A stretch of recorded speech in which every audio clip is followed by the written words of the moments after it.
Welcome to the Innovators Insider Podcast. I am always excited for every show that I do, but we have a really special guest here in the Boston podcast studio today. So we'll talk about that. We also have some great tech tips from one of my colleagues, Jake Delano. So we'll go over some variables and all the things relating to that. But first, let's bring in our special guest here in the Boston podcast studio. It's me. Hello, Mike. Hey, Richard, how you doing? Fantastic. What a great week in Boston, I'll tell you. Yeah, it's so nice to have you in town. Like I said, I'd promise I'll get out to Vegas sometime.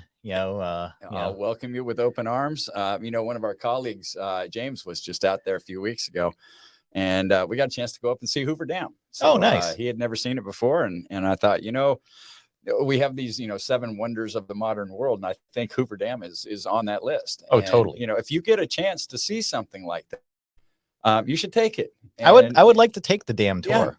Yeah. Grand Canyon, same kind of thing. If you get a chance to see some of these natural wonders in the United States, by all means, take it. Yeah. I mean, what a great engineering wonder, though, that the Hoover Dam is, right? I mean, if you think about the process of putting the Hoover Dam together, the amount of effort and labor, the amount of materials, then what it does, it's generating power, every time you see a light go off in Las Vegas, it's from that dam, right? Exactly. Right. Exactly. And we're in a drought situation out there, and the lake's getting a little bit lower, but I'm confident that it's going to be a 100-year drought. We're going to get some rain here sooner or later. I think the snow in the Colorado Rockies has started early this year, and that's what feeds that Colorado River. So I'm always optimistic living in Las Vegas. And who needs the Farmer's Almanac when we have Richard Doyle? We have me. I'll take good care. So yeah, come on out to Las Vegas and we'll show you a good time. I just wanted to say how excited I am to be here this week. We're in town for planning and strategy sessions with our team. We had some great team events and have gone out to some nice dinners, had some great food, and they're great people, and I'm usually in my little studio apartment working remote. And I don't get a chance to meet and greet with people and shake hands and, even some hugs every now and then. And it's been a great week. Other than the fact that I've been freezing cold all week, it's been fantastic. And I'm looking forward to getting home tomorrow, but I'm sure glad I was this week. So. Yeah. There are a ton of things that we're planning for 2023. Oh, it's going to be huge. The first one I want to mention is Liveworks, because we're going to have an Onshape track at Liveworks this year. And I am so excited about that. I'm excited about getting Onshape users out there for the training that's going to be available, the breakout sessions, the exhibits, the offsite event. I can hardly contain my excitement because we finally get back together. It's been so many years now that we've been doing these virtual events, and we're still going to do Onshape Live, which is our virtual event, and that's going to be fantastic too. But I'm also looking forward to Liveworks just for the fact that, again, we can get together, we can shake our hands, we can have a beer together if we want, eat some meals together, learn all about Onshape. And, and Onshape users get a chance to meet the Onshape employees, the people that support them each and every day. John Hirstick will obviously be there wandering around talking to every customer he can find. It's going to be a great time. So I hope people will check it out. And you can, I think it's, May 15th to the 18th next year. And here's the URL. You can just go to liveworks.com. The call for papers is open. So if you're interested in presenting a technical session, and we encourage our Onshape users to do that call for papers. I think we have till mid-November for that. So if you're listening, it's coming up really quick. It is. And by the time this one airs, last chance, it'll be really last call. Close. Yep, last call for papers. Chance. So get out there and submit your paper. Registration isn't open for the conference yet, but we'll sure let you know when it is. And we're going to get people excited about being there. Yeah, to me, it's going to be like a little mini CES, right? You're going to see a ton of technology that you didn't even know was possible, right? PTC, we work at PTC. Sometimes we forget there's a lot of really cool technology coming out of this building here in the Seaport, right? There are advanced augmented reality applications, industrial IoT. I mean, it's just amazing that, like you say, the tech that comes out of this company. And, we focus a lot on Onshape, but the more you learn the other side of PTC, the more exciting it gets for everybody. Absolutely. Absolutely. Yeah. Boston, any fun things in Boston? Did you run around? I know I was with you, but well, I think the fun thing that I did was I actually walked to work this week. And now, of course, been working from home for all these years. I've never had to walk to work from the hotel to the office. The other day it was brisk. It was cold. Yesterday wasn't too bad. And this morning I stood at the hotel for a second and really considered calling an Uber. But it's 0.7 miles to the office, and I grinned and bared it. And the wind was to my back this morning, so I made it here in a hurry. So as far as fun goes, other than what we did last night at the event with the darts, that was a lot of fun to watch. I've been here working and talking to folks. So yeah, it's really great to have the whole team here together and work on some projects and planning for next year. So absolutely. Yeah, so excited for Liveworks, so excited for Onshape Live. Sign up as soon as that comes out. Like, that registration link. Look for hotels now. It's tough to get hotels in Boston. Just so you know. So plan ahead. But it's a beautiful time of year to come to Boston. I mean, it's like May is like literally one of the best times to come to Boston. Exactly. The heat hasn't come up. The humidity's at a relatively a good level. Certainly come out for that. There's going to be some great offsite events too during Liveworks. So yeah. I'm looking forward to it. Just one more thing real quick that I wanted to bring up. Onshape is sponsoring another BattleBot this season. Oh, that's right. Yep. We are sponsoring Switchback, and I got to visit the pits a couple of weeks ago and meet the team. Really excited about this season. I got a chance to wander around into the pits. Didn't get a chance to see any tapings this time. Just didn't work out schedule wise, but I DVR every single show. And I binge watch sometimes, or sometimes I watch them as they come along. So it's just BattleBots is cool. It's really great.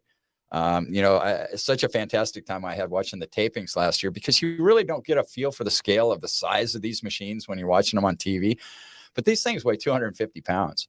And to watch another robot throw a 250-pound robot 10, 12 feet in the air is just fantastic. And the sights, the sounds, it's really something. Did learn that BattleBots now is going to have a permanent presence in Las Vegas. Oh, and they're going to be doing. It's not clear exactly what they're doing yet, but it looks like it's going to be a year-round kind of thing. People can buy tickets to these matches, and you can go and you watch. So, just one more thing to do in Las Vegas when you're out there. There's always something to do out there. But yeah, robots always sound cool to me. I mean, when I see those robots shooting flames and, sometimes the robots have like little drone robots that follow them around and also shoot fire. I mean, these things are crazy. Yeah. They're really nuts. I saw one that actually had a projectile as the weapon. Oh, wow. It shot a steel rod out at some incredible speed. So you don't want to be in the arena when these things are running around. That's for sure. Oh, they do close that in. I remember. They do. Yeah. It's such a fantastic event. The taping and everything, because it's this is television. I mean, this is a huge production kind of thing, and you get to see the MCs are out there, and you get to see all the judges speaking back and forth, and Farouk, the announcer, he's just got that big booming voice when he announces each of the teams. Farouk's great. Yep, as they're coming down, coming down the chute there. I mean, it was just so fantastic to be there, for 4 hours and watch all of these matches go on. What did you about Switchback? Anything that you can share? I don't know how much you can share. But. I think I can't share a lot, but I think what impressed me most is the team. I got to meet Greg Needle. We spent some time talking about, a little bit of everything about engineering, about Onshape, but also about BattleBots too. And I think my favorite part of being in the pits there was actually watching them work. They were actually, while I was there and trying to stay out of their way, of course, they were building, putting things together. And, I took some nice pictures that I'll post here a little bit later, because there are only a few pictures that we can post yet. We can't say anything until the broadcast actually starts. So I probably haven't said too much, so I think we're okay on this, good. Particular episode. But it's going to be exciting, and BattleBot seasons always is. So yeah, look forward to it. Excellent. Any other announcements? I think Yeah, we're I think that's about it for now. right. We we have a good show coming up, our next show after this one, and we'll talk about that at the end. And Okay. when we're begging people to subscribe and like. So, Excellent. all right. Excellent. Well, let's switch things up a little bit and bring in, one of my colleagues I work with closely. He's been at Onshape and PTC for quite some time now. He's been on the show before. He's an old veteran now on the show. Jake Delano, welcome back to the podcast. Thanks, Mike. Thanks, Richard, for having me. Hey, Yeah. I mean, thank you for joining us and doing such great work and tech tips. And, that's not your only job. I mean, your job is really to like educate people who are curious about Onshape, right? It's a really interesting career getting into like demonstration of CAD software, right? So Yeah.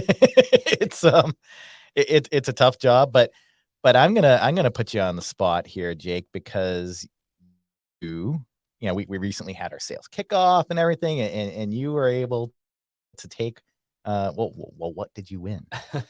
So I won. I think the official name was the pre-sales MVP award. It was for bringing in the most AR influenced of any of our pre-sales engineers on the Nice. team. It was a really cool thing to do. My first full year of being a pre-sales engineer, and I got to talk to some really cool companies throughout the year. And it's nice to see, as we're coming up on a year since I've talked to some of these companies, what they've been able to do with Onshape so far. So it was a really awesome honor to win. And I'm happy to have a good team backing me to do it. Well, it means you're doing a good job. That's what I see in, I've been a demo person for 30 years and nobody's going to want to use you as a demo person if you do a crappy job at positioning Onshape and talking about Onshape. So you're obviously doing a great job on that. So thank you for everything you're doing. It's really important to get the word out on the street. I mean, we have a lot of raving fans here that listen to the show, but there's a lot more people each.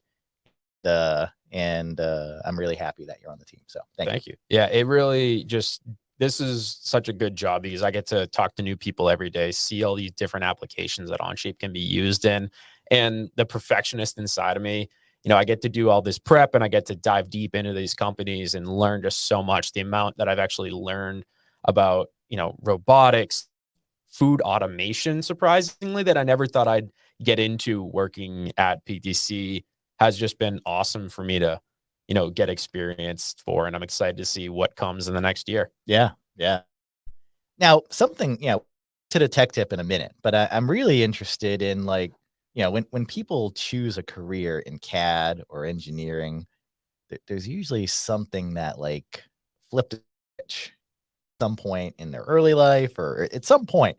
So I would like to hear from you, Jake. What is your origin story? Yeah, for sure. So it all starts out at little Bridgewater Rainham High School in Massachusetts. All right. Bridgewater Triangle. We Yeah. got, okay. All right. There are some spooky things that can go on around there sometimes, but it was my junior year of high school and we had a, pre-engineering class and I kind of just joined it because I was originally just interested in engineering and it ended up that we were going to be doing CAD all year. So spent the year, just learning how to do CAD, did a little bit of 3D printing. I ended up taking the second iteration of it my senior year, which dove a little bit deeper into things and allowed us to be a little bit more creative in what we worked on. It was for the people who, hey, you really like that pre-engineering class. You're probably going to go to college for engineering. So come learn a little bit more about it. And I just honestly fell in love with CAD. I knew the second I started working on it that this is what I wanted to do for my job. So I ended up going to college for mechanical engineering. And after that, I got really lucky. My junior year of college, I got an internship with PTC. So I originally started working here in 2017, I think. So it's been a while. You're an old grizzled veteran. It sounds weird when I have to tell people like, yeah, I've been kind of working here for like 5-ish years. 2 of them were intern years. So I've been with the company like 3.5 technically. I got to start out with the Creo product management team and really just dive deep into that to start out. And then my second year, I got to work in our corporate experience center.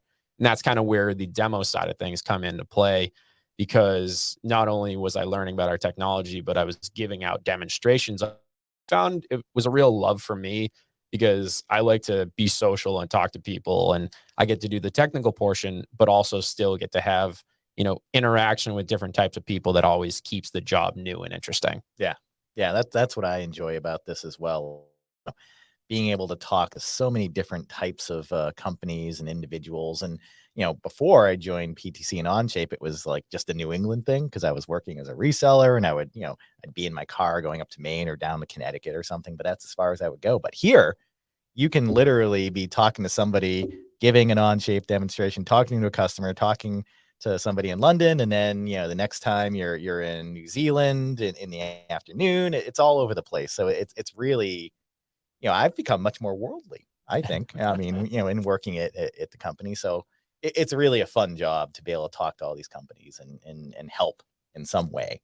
Yeah. And I'm going to give a quick plug here too, because, we've heard a little bit about my intern experience, but I did 2 years in our rotational program at PTC before this. So I got to move all throughout the company in 6-month periods and learn about things like IoT and AR. I did a little bit of CAD with our generative design team when it was initially being put into Creo, and they're working to put it into the product now. And that gave me some really good insight into kind of the future of the product, not knowing that I actually come work for Onshape at the end of it all. So the end of the 2 years, I was given the choice of where I wanted to go, and Onshape really drew me in for the fast nature of the product. It's new and just really exciting to do. And that wanted me to come join the team too. So that's pretty much how I got here, and been here for about 1.5 years. And I've just had such a good time doing it. Well, it's funny. Yesterday we were arguing about who has the best job in CAD, but Jake might have a part of that as well. I think so. Yeah, it's a pretty damn good job. Tech tip. Let's get into some CAD, right? Let me share my screen here. Let me see if I can figure this out. Thought I had it all ready to go. Maybe not. Let's give me one more second. We're only 32 episodes in. These things are bound to happen. All right, let's go to Safari. All right, there we are. So your tech tip, and you can always go to the Onshape tech tips page. There's always new stuff every week. Always some useful bit of knowledge that can be gleaned from the Onshape website every week. So I was really impressed with this tech tip, Jake, because it had 3 really cool use cases, 3 examples of how you could use what we call a driven variable in Onshape. So Onshape has had variables for a long time, right? And we've added a number of really cool capabilities to variables in the last few releases. Like quote unquote global variables, like the variable studio concept that we have. But a driven variable is also extremely cool. Why don't you explain to us what a driven variable is? Then I'll get in. I'll play a little bit of your video here. As we get started. Absolutely. So, you start out in the variable conversation with just variables that you create, obviously. So putting in those parameters and setting that ahead of time, you'll see them in the Onshape feature tree come up. But what driven variables really gives you the ability to do now is take existing geometry and utilize measurements from that geometry in reusable variables downstream. So it gives you a way of analyzing what you've already created. But if it changes, it's going to be updated like any good parametric CAD system would be, so that if I do drive, say, the distance between 2 points, the length of a line, and then use it downstream, it still updates properly without having to go do some manual rework. Right. That makes sense. So you want changes to update in an expected way. That's the way you can get, changes done quickly and accurately with high quality. You're preaching to the choir, I hope. So let me pause, or not pause, but mute the video here. So your first example, we have a piece of sheet metal here. And it looks like we're putting in some sort of venting in the back here. Maybe you can give us the a little bit of what you're doing here. Yeah. So right now I'm using the distance between the edge of this line for the venting and the edge of the piece of sheet metal. And what I'm trying to utilize here is the distance measured variable where it's going to take in the distance between the edge, or excuse me, between those 2 points. And then I'm going to use it as the spacing between the pattern instances. Right. So So you didn't have to like have like the way this slot was placed, maybe you didn't dimension it that way, right? There, for whatever reason, it needed to be dimensioned from the other side for tolerance stack up reasons or whatever it is, right? And then you're using this measured variable to help you kind of, measure this on the fly. And I won't steal your thunder here. yeah, so on the fly, it's going to measure it. And as we update the model, we're going to see that pattern updates. I think at least for me, one of the things that I hate doing sometimes as an engineer is actually keeping track between those distances between, say, like a pattern. I remember in college, it was like this numerical methods class that I took, and we learned about the post and fence method between, what's an endpoint at the end, and then how many pieces are you going to have in the middle. So it's almost like pattern spaces between points. And as you change the geometry that you're working with, the distances between the pattern instances are going to change. And then you got to make sure that you're accounting for the right number of instances that you're going to be using. And it's a lot easier when you can just say, okay, I have this distance between these 2 points. I want to have, say, even spacing between all of these, and then utilizing, some Onshape's mathematical operations, like using the floor. Yeah. Let's kind of see this, because you created the variable. You can see it in the tree right here, slot distance being measured off of physical measurement and not a dimensional value. And then, in the pattern, you're going to start putting in your functions here. So as soon as you start typing in, it gives a little bit of help. But I'm going to try to like pause, and I want you to explain what you're typing in here for people. So we put a floor in here for the instance count with a couple of pairs of parentheses here. So what's happening next, Jake? So I'm using the slot distance variable, and then I want to have a certain number of spaces in between relative to, those endpoints. So what I'm taking in now is taking this distance, making sure that the spacing is always even between these points, but the floor comes in and actually is going to round down to the next whole number. So you don't have the previous whole number. So if you have, say, 2.5 or 2.6, it still goes down to 2. Yeah. But it's to give you an even number for that spacing, to make sure that when you use the instance count, obviously you have 2.2 instances. So you want to make sure that all the math is being done correctly for the system to interpret. Exactly. So you can call out those types of functions. He's divided it by 15 millimeters here, and then there it is. It's nice and centered right on there. We don't have to worry about anything else as far as like, you're going in and changing this, kind of volume that controls the shape of this box. And as you change the volume, we're going to see the amount of pattern pieces update in the most appropriate way. So it's and that final button is always a fun one too. The final button in Onshape, if you haven't clicked that button, click it today. Please click it, because it will wow you. You can like do all sorts of dynamic things, and everything just appears, and you'll see it in this next example too. So, but yeah, know that you can use those functions in any, we call them QLVs, but any of those boxes that appear where you can enter a number. Know that you can use those kind of functions in there. You just kind of type in hashtag and then a letter, and it will start filtering out, what's available.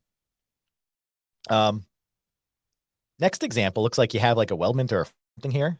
Yeah. Let's set there for this one. So in this case, we're talking about the measured length. And for this one, I wanted to show off the power that it can be used for, say, creating frame structures. And in this case, we have, if you want to play the video a little bit, I've based the length off of just the overall edge length for this starting base that I'm working with here. Yeah, let's say you imported something from a supplier, right? It's a base plate. You don't have control of that dimension. You're getting what you're getting.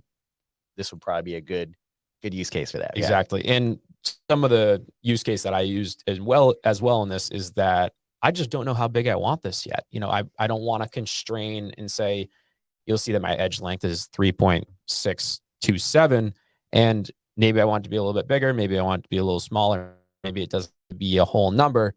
And when you're starting to work with that, you want to make sure that the downstream changes as you make these edits are going to update properly for you. And these beams that we're working with on the frame right here are going to have different measurements, whether it's dividing it by half or whether it's being started, say, a quarter up the line. So we want that all to maintain the relationships as we're making these updates. Totally makes sense. So you got the line, we've added that as a measured variable. So just while we're in here on the screen, when you create a variable, you can either, have the assigned type or measured type. And then if it's measured, right, you can either pick a distance, pick a length, or a diameter, right? And then you can even put a description in it too, which is really, really nice. And it will show up in the variable tab now on the side of the screen. So let's keep going.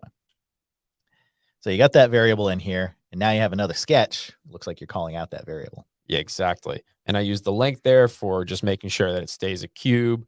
And for some of these cross patterns, which we'll see as the video goes through. Yeah, keep going, Jake, because I love this technique that you used to build this frame.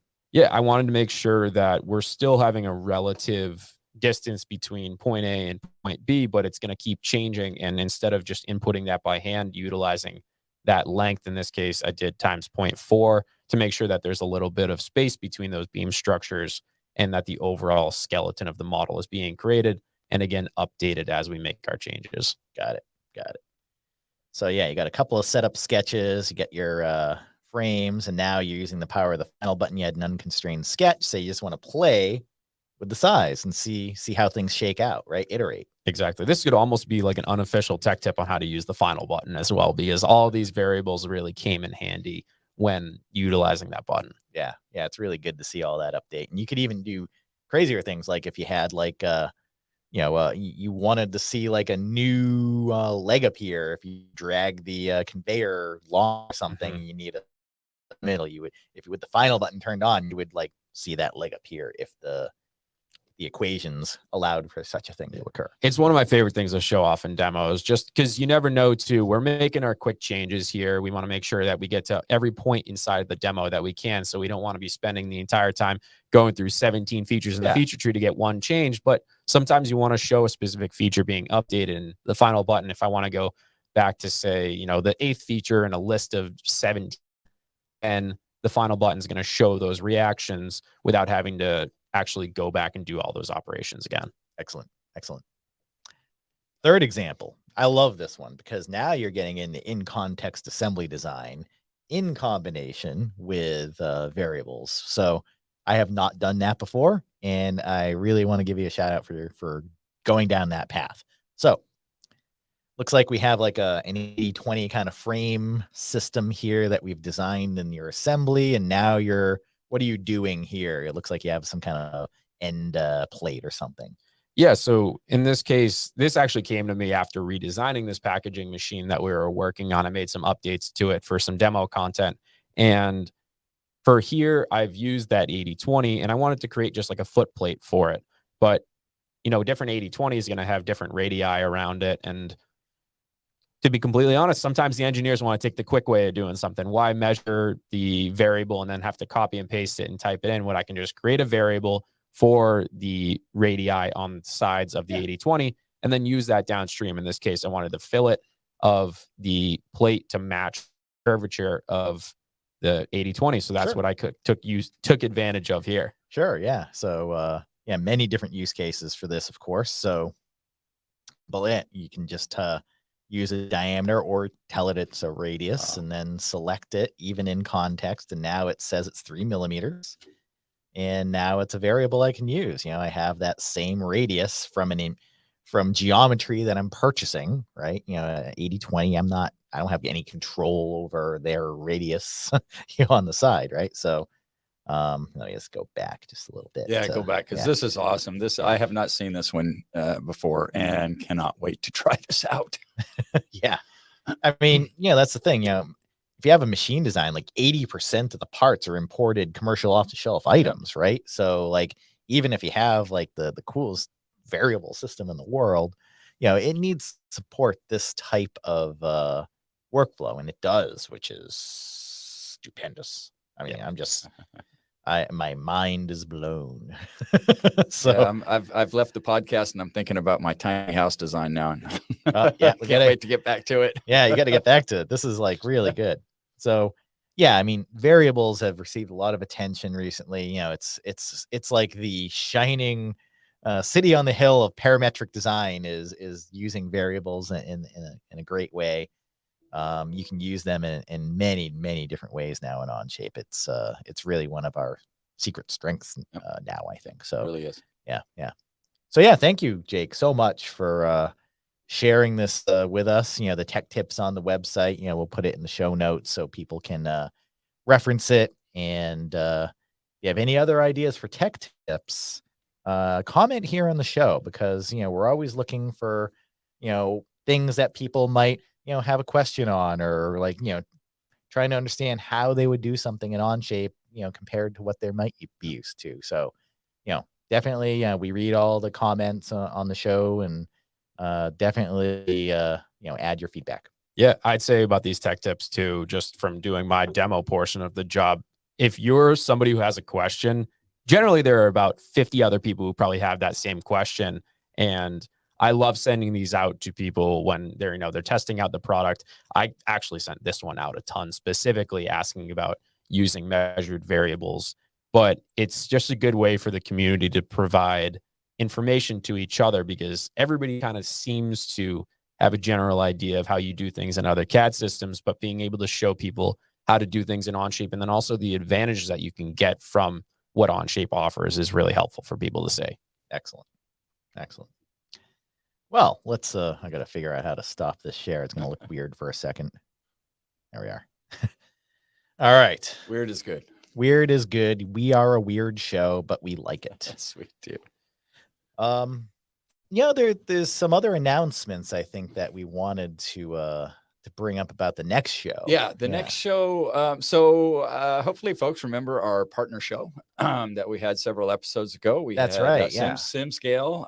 Phi was on as well. And it was a popular show and it's getting lots of views. So we thought we'll do a partner show too. So that'll be our next episode. And we'll be talking with folks from Sim Scale, Kirimoto, and 1IPM. Really cool nice. program. 1IPM, Bill Campbell. He's got a Bill Dole. Sorry, Bill Dole, not Bill Campbell. Long history in the industry. I imagine the other folks do as well.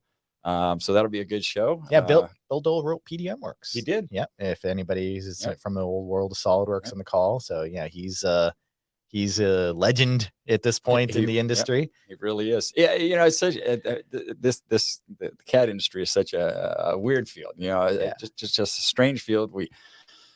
People that we've known now, for 20, 25 years, and some of them are doing new stuff, and some of them are still doing the old stuff, and some of them are somewhere else now. I ran into an old friend just here the other day, Christian Blanc. Has decided to join Onshape, new director of strategic accounts. The CAD industry has been great. I've been a part of it for, almost 30 years now. And I've met some fantastic people. And of course, Bill Dole is one of those folks. Yeah. A number of folks that came back to the whole Onshape fold that I think a few of you may know as well. And we'll have to have, some of these people on the show. We'll have to do I don't want to say it. We'll just do a show with all those folks that have joined the Onshape team. Yeah. But there's a lot of good stuff coming. We're really excited for 2023. Yep. It's going to be a great year. Yeah. It's going to be a great year. It really will. So I guess we're to the end. Gosh, I guess I'll have to go home tomorrow. But it's been great being here all week and seeing everybody in person. I think I mentioned to a couple of folks that they looked younger in person. I think they appreciated that. So that's great. Yep. That's great. And so for our viewers and listeners, please, subscribe to the show here so you'll always be notified of upcoming episodes, and give us a like if you like us. We'd sure appreciate that. So, Michael, thanks for everything. Jake, pleasure seeing you again. What a great show, folks. Great show. All right. See you later.